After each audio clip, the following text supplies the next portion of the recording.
क्योंकि कभी कभी ऐसा होता है, जैसे हम किसी ऑपरेशन में हैं तो हमने किसी आतंकवादी को पकड़ लिया, तो वो भी ये चाहता है मेरे भी बच्चे हैं, मेरे को छोड़ दो। मैं लेकिन हम नहीं छोड़ेंगे, नहीं छोड़ेंगे।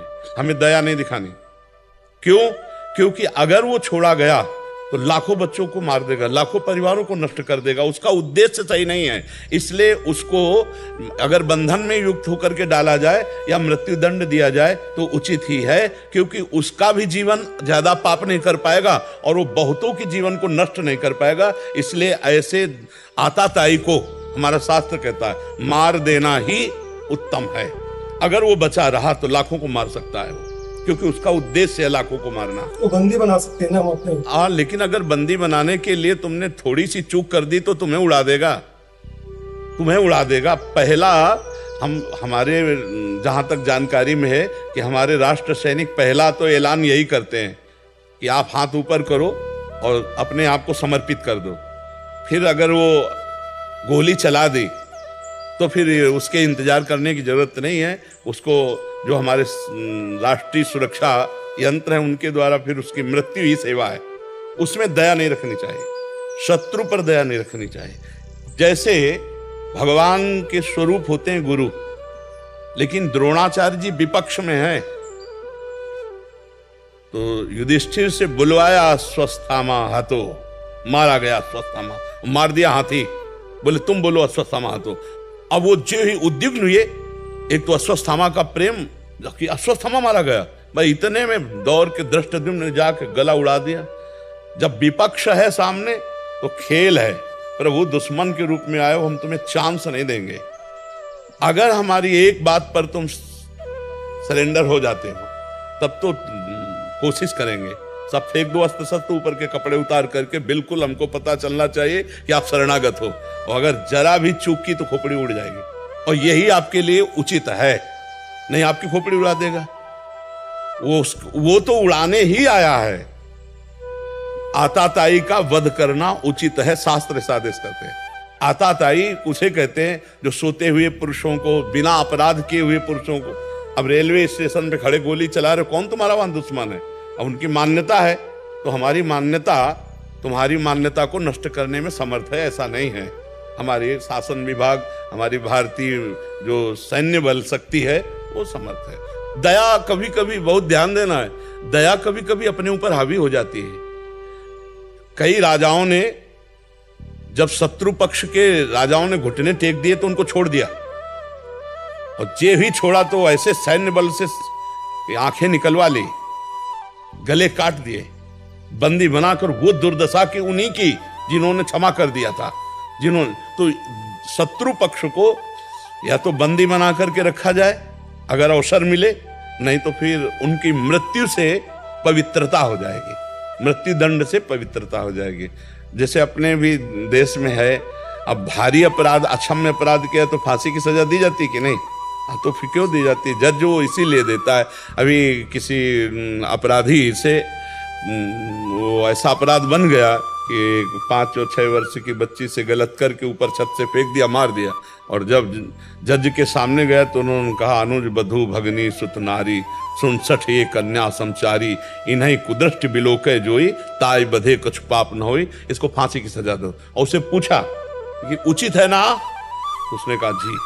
तो कहा हाँ, ये चौपाई गा करके, अनुज बधू भगनी सुत नारी, 67 ये कन्या समचारी, इन्हीं कुदृष्टि बिलोके जोई, ताई बधे कुछ पाप, फांसी की सजा दे दी।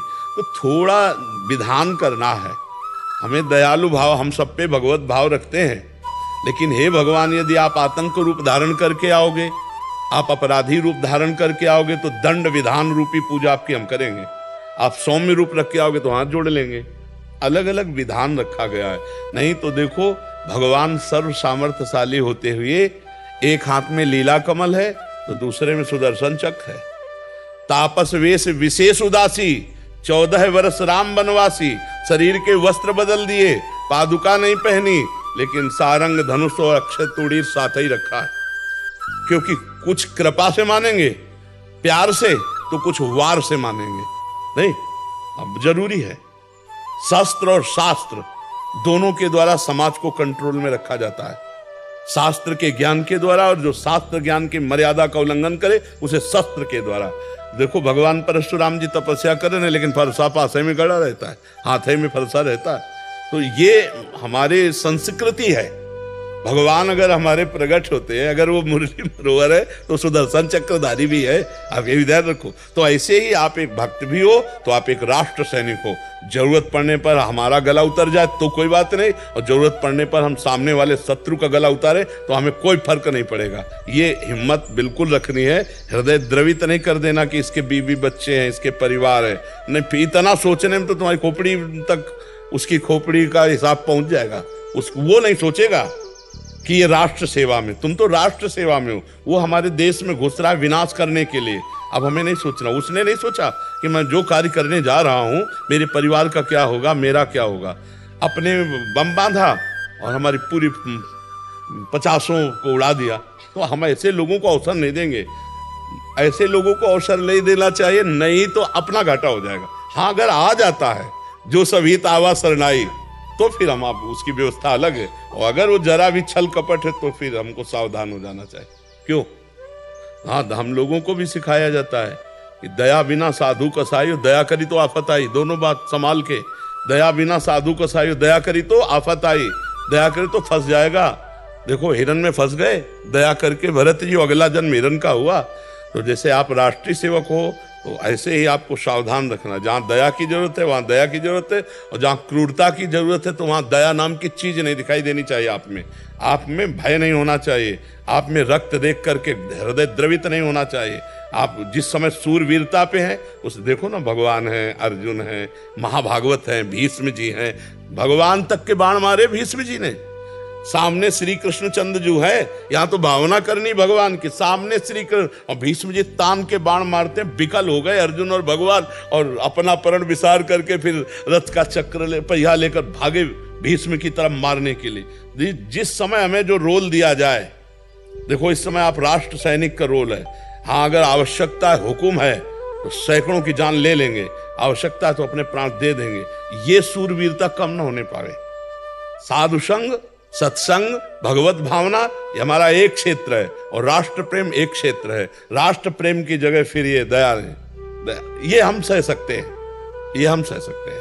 हमें जूते से कोई मार रहा, थप्पड़ से मार रहा है, तो हम ठाकुर को याद करेंगे और समझेंगे कि आपका विधान, लेकिन आपका नहीं। आप कोई साधु भेष में नहीं हो।